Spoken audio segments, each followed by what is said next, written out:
Jessica. Thank you for being patient, Hi. Jessica.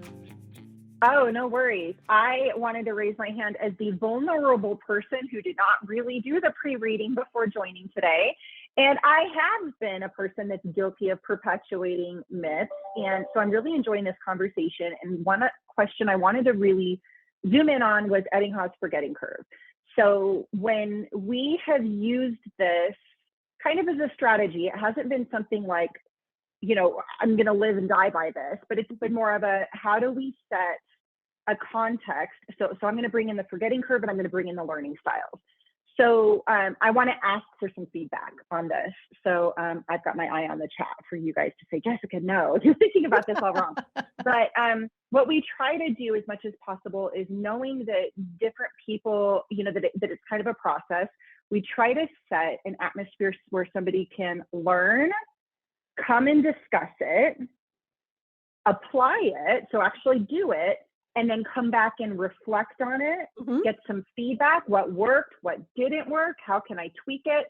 And then to kind of cap it, we really try to get, because so much of what I think gets forgotten is because I'm not really going to do what you tell me to do in a training just because you tell me to do it. I'm going to do what my leadership says is important. I'm going to do what I see gets results. So we try to, as much as possible, get that leadership like that leadership sponsorship up front, and that messaging saying, hey, you're going to go and learn something. This is important, right? This is about who we are, or how we do things. Then they come and they're bought in, right? What's in it for me? Why am I here? How is this going to make my life better? And then afterwards, are they getting follow-up and coaching? Is somebody talking to them about what they've learned? Is somebody saying, let's try it out? I've observed you. Here's some feedback. You know, what worked or what could we do better? So to me, it's not about repeating the same message to them. It's about kind of going through the process and experiencing the learning. And that's really more for like what are the skills or behaviors that I want to change, or what are the skills or behaviors I want you to adopt? So I'm thinking about this like frontline training, and leadership training too, to some degree. So what's some feedback on that? Like, Sure. I'll give you a couple of seconds of my thoughts and then I'll turn it over to the group. But your approach is spot on. So regardless of what is underpinning your approach, be it the forgetting curve or learning styles, etc., the approach that you're taking is solid. You know, that whole tell, show, do. You can't go wrong with tell, show, do. And it's all about reflection and helping them bring relevance into that. The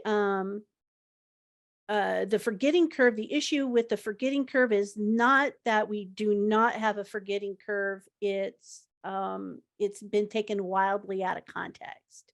That's the issue with the forgetting curve. You know, and just so for your information, like Ebbinghaus created a study on the forgetting curve on one person himself. Okay, so there you go with that. It's like, that's not really research, is it? If you're only doing a study on just you, you know, so, but there are important foundational underpinnings there that we do forget things, we will. And so now how you structure the learning around that is solid. So I think you can feel good about what you're doing for sure. And also one last point, thank you for putting it out there.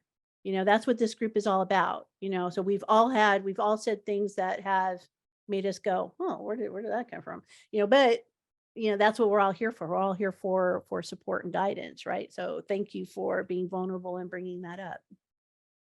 Yeah, and do you think the idea of like, I'm only going to remember 20% of what we cover today is not about a random 20%, but it's about relevancy? Like I saw, because I've always felt like if you come to a training, or if you take a training I've developed, designed, whatever, that if you walk away with a few gold nuggets that help you, I'm happy. Like not everything is going to be relevant to your general personality or your style of doing things, but it's not such a bad thing. It's just, you know. No, it's realizing that it's realizing that it's there. And just as an FYI, anytime you see a study that ends with even numbers, 20%, 25%, research doesn't work like that. You know, so you know that somebody's rounding up or rounding down, and then Why are they doing that? So that means automatically that makes me question any of the numbers that come in front of me. So I'm going to turn this over. Who would like to build on what Jessica was just talking about, or offer her any guidance, or maybe you have a shared experience? I think Amanda's got her hand up. Oh, Amanda. Okay. I was just gonna say, as it relates to folks forgetting information, the underpinnings that you're talking about is exactly what I anchor folks in.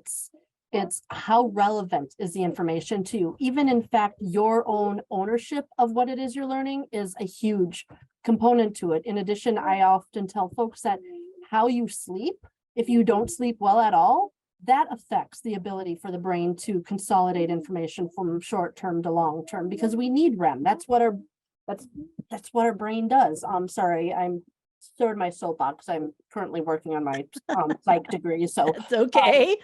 but yeah, when you can not necessarily focus on the forgetting or learning curve, but focus on what they have control of as it relates to that knowledge that they want to retain, that helps them kind of take it with them. And sorry, I've got a kid home. He's swinging on a in-house swing, so That is okay. I mean, I had a spirited discussion in a LinkedIn group called Learning Myth Busters, and I encourage everyone to check that out. Okay. But one, along with everything else in L&D, it's situational dependent. You know, the shape of the curve, we all do forget, but what is the actual shape of the curve? You might have a traumatic experience in your life, and you might vividly remember that every day.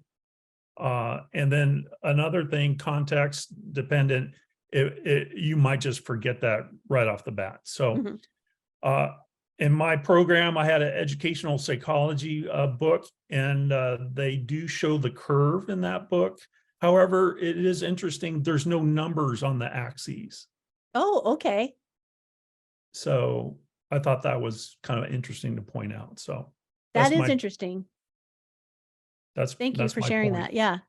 And there on put the Learning Mythbusters group. And then of course there's Clark Quinn's book, about oh shoot, I've forgotten the title of it.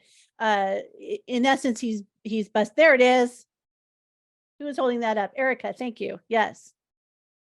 About busting myths. And really great book if you want to familiarize yourself a little bit more with that.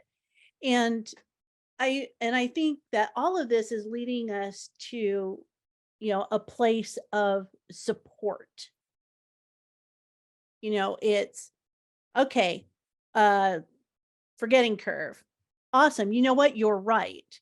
People do forget. Let's throw the numbers aside, but let's concentrate on how we can help them retain rather than worrying about them forgetting. So what are some of the methods that we can use for that? So using what you guys have already talked about, turning it around to say, well, what does this mean for the content? What does this mean for the participant, for the humans, within our organizations? What does it mean for